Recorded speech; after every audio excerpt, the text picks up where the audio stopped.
তারপর হুজুর বসা আছেন, কষ্ট দিব না। আমি আপনাদের কয়েকটা কাফিরুনের কয়েকটা আলোচনা আপনাদের সামনে নিয়ে আসবো ইনশাআল্লাহ। আমি আপনাদের সামনে আর কত কথা বলবো না, কয়েকটা টিপস আপনাদেরকে দিয়ে আমি আলোচনা শেষ করে দেব। আল্লাহ রাব্বুল আলামিন আমাদেরকে একটি কোরআন দিলেন। বলুন তো এই কোরআন কারীমের মধ্যে সর্বমোট সূরা আছে কয়টি? 114টি সূরা আছে। এই 114টি সূরার মধ্যে আপনাদের সামনে আমি একটি সূরা তেলাওয়াত করেছি, 109 নম্বর সূরা, সূরাতুল কাফিরুন। এই সূরাতুল কাফিরুনের ভিতরে আল্লাহ রাব্বুল আলামিন 6টি আয়াত দিয়েছেন, 26টি শব্দ দিয়েছেন, 74টি অক্ষর দিয়ে আল্লাহ রাব্বুল আলামিন এই সূরাটা নাযিল করেছেন। আমার ভাইরা, আমার বাবাজিরা, এই সূরাতুল কাফিরুন এমন একটি সূরা, এই সূরা যদি একবার তেলাওয়াত করতে পারেন, কুরআনুল কারীমের চতুর্থ ভাগের এক ভাগ আল্লাহ রাব্বুল আলামিন আপনার আমলনামায় করে দেন। সকলে বলি সুবহানাল্লাহ। এই কাফিরুন যে সূরাটা নাযিল হলো, আখির জামানার পয়গম্বর বিশ্ব নবী মুহাম্মদুর রাসূলুল্লাহ সাল্লাল্লাহু আলাইহি ওয়াসাল্লাম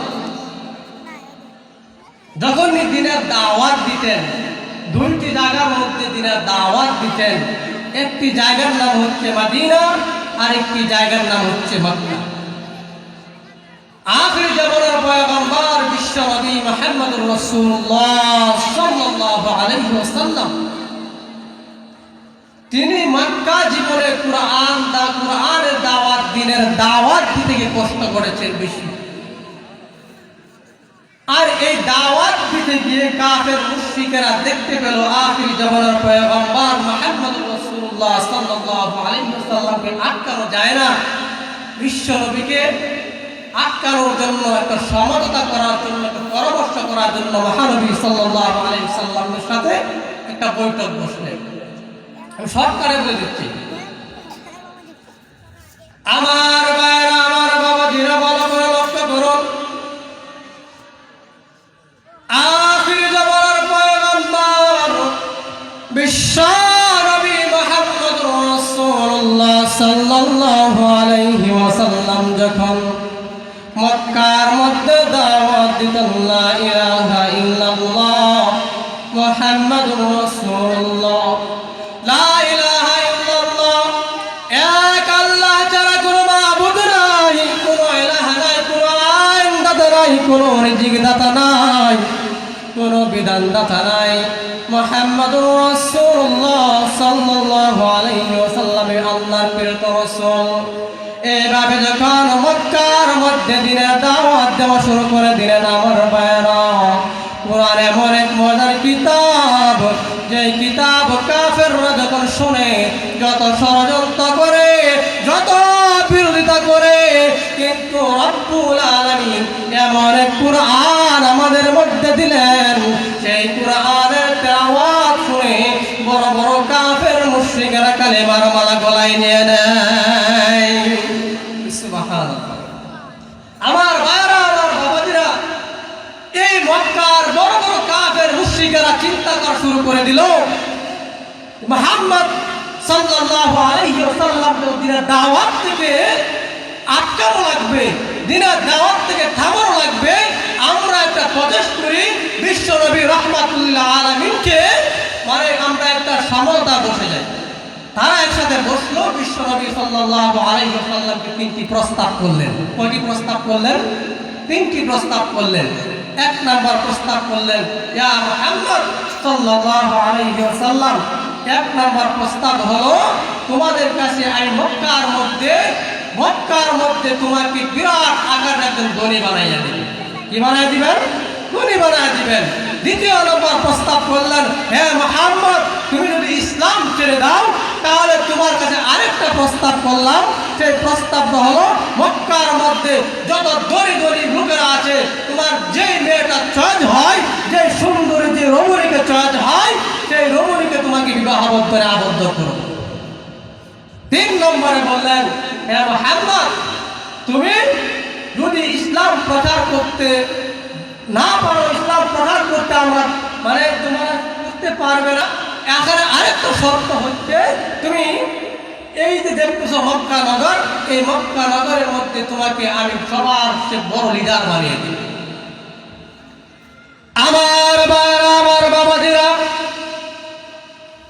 ভালো করে লক্ষ্য করুন, এখানে কথা রয়েছে অন্য রেওয়াতের মধ্যে, অন্য জায়গার মধ্যে বলেন, আখির জামানার পয়গম্বর বিশ্ব নবী রাহমাতুল্লাহ আলাইহি সাল্লাতু ওয়াসসালামকে তিনি বললেন, কাফেররা বলতেছেন, এ মুহাম্মদ, তুমি তো আমার ভাতিজা, আমরা মারামারি চাই না, কাটাকাটি চাই না, আমরা দাঙ্গা চাই না, তুমি তো আমাদের ভাতিজা মুহাম্মদ, চাচা ভাতিজার মধ্যে মারামারি চাই না, চাচা ভাতিজার মধ্যে দাঙ্গা চাই না। এ মুহাম্মদ, একটি কাজ করলে কি হয় মুহাম্মদ, আমরা যে ধর্ম মানে, তুমি প্রতি বছর আর 1 বছর আমাদের ধর্ম মানবা, আবার পুনরায় তুমি আমরা তোমার ধর্ম মানব, প্রতি বছর পাল্টাইয়া ধর্ম করব, এটা কি মনে হয়? আখির জামানার পয়গম্বর বিশ্ব নবী, মায়ার নবী, দয়ার নবী রাহমাতুল লিল আলামিন ডাক দেয়, এরে কাফেররা রে, আমি মুহাম্মদুর রাসূলুল্লাহ সাল্লাল্লাহু আলাইহি ওয়াসাল্লাম তো আমার ব্যক্তিগত কথা বলতে পারি না, যতক্ষণ না আল্লাহ রাব্বুল আলামিন আমার কাছে জিবরাইল আলাইহিস সালাতু ওয়াস সালামের মাধ্যমে এই ওহী নিয়ে আসেন। আল্লাহ রাসূল কি মনে করেন আমাদের মতো জানি না শুনে না কথা বলবে তো? বলতো না, ওহী না আসা করব। এখন এই পর্যায়ে আল্লাহ রাব্বুল আলামিনের অর্ডারে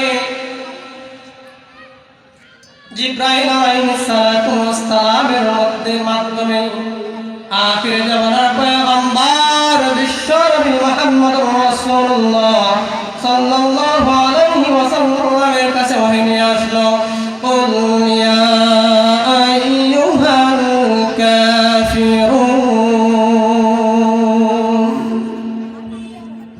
হে নবী আপনি বলে দেন, হে কাফেররা, লা আ'বুদু মা তা'বুদুন।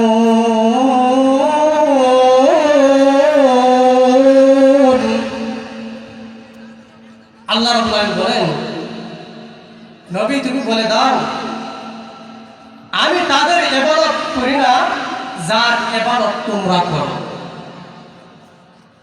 ওয়ালা আনতুম আবিদুনা মা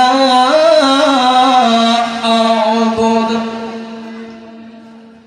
না তোমরা তার ইবাদত করো যার ইবাদত আমি করি। এই পর্যন্ত থাকলো, হুজুর বসা আছেন, আর 2টা কথা বলে শেষ করে দিই। সব লাস্ট আয়াতের মধ্যে বলেন, লাকুম দীনুকুম ওয়ালিয়া দীন, যে অতএব তোমাদের ধর্ম তোমাদের জন্য, আমাদের ধর্ম আমাদের জন্য। এখানে দেখবেন আমরা একটা কথা বলে থাকি যে যার যার ধর্ম উৎসব, সবার একটা কথা বলি না আমরা। এখানে দেখেন আল্লাহ রাসূল বলেন, আল্লাহ কুরআন নাযিল করে দিলেন, এই কাফিরদের মধ্যে বলে দিলেন, কাফিরদের মধ্যে 3টা জিনিস নিয়ে কুরআন কাফিরুন সূরা নাযিল হয়েছে। 1 নাম্বার হচ্ছে কাফিরদের অর্থ, 1 নাম্বার যারা নাকি পুরো কাফিরদের মধ্যে জেল হোক, জুলুম হোক, যে প্রকারের অত্যাচার, নির্যাতন, জুলুম হোক না কেন, সে তারপর ঈমানের পক্ষে তাকে আসে কি আসে না। একটা কথা বলবো, 2 মিনিট সময় নেব, তারপর আলোচনা শেষ করবো, আর 1 সেকেন্ড বিরোধ করবো, 1 সেকেন্ড বিরোধ। আল্লাহ রাসূল সাল্লাল্লাহু আলাইহি সাল্লামের সাহাবী খাব্বাব রাদিয়াল্লাহু তাআলা আনহু, খলিফাতুল মুসলিমিন হযরত ওমর রাদিয়াল্লাহু তাআলা আনহু খলিফা ছিলেন। একদিন এক জায়গার মধ্যে, অনেক জায়গার মধ্যে অনেক সিস্টেমের কথা বলা হয়েছে। খলিফাতুল মুসলিমিন ওমর বলতেন, হে সাহাবীরা, আজকে তোমাদের মধ্যে এমন একটি সাহাবীর কথা শুনবো যে সাহাবীরা ঈমান গ্রহণ করার পূর্বে সে কতটুকু কষ্ট সহ্য করেছিল। আমার ভাইরা, আমার বাবাজিরা, খলিফাতুল মুসলিমিন হযরত ওমর রাদিয়াল্লাহু তাআলা আনহু তিনি সাহাবাদেরকে ডাক দিয়ে বলেন, সাহাবীরা রে, আজকে এমন একজন সাহাবীর কথা শুনবো যে সাহাবীটা ইসলাম গ্রহণ করার পরে কত অত্যাচার নির্যাতন হয়েছিল।